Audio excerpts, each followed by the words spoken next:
मैं बचपन में अक्सर यहाँ आया करता था।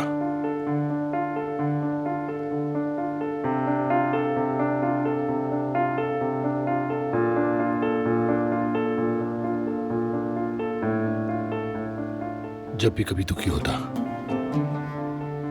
या खुद को अकेला महसूस करता तो सीधा यहाँ आ जाया करता था।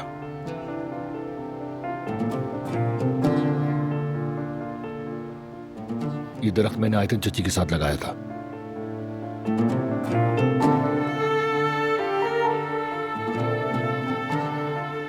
जब भी आता इसी से बात करता था, जैसे अपने दिल की बातें कर रहा हूं मैं। इस जगह और इस दरख्त के साथ मेरी बहुत सी यादें जुड़ी हैं।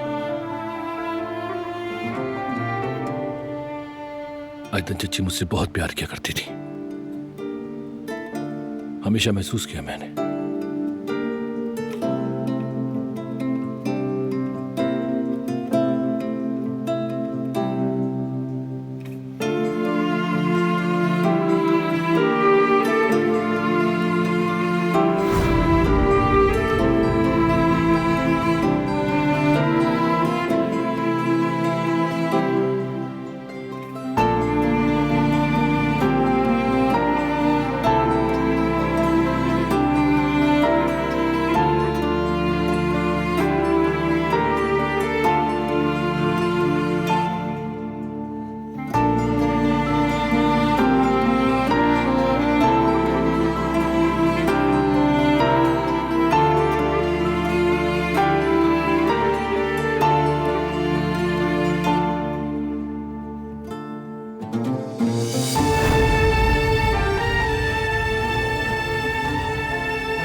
ये राज तो मुझ पे आज खुला कि वही मेरी असल माँ थी।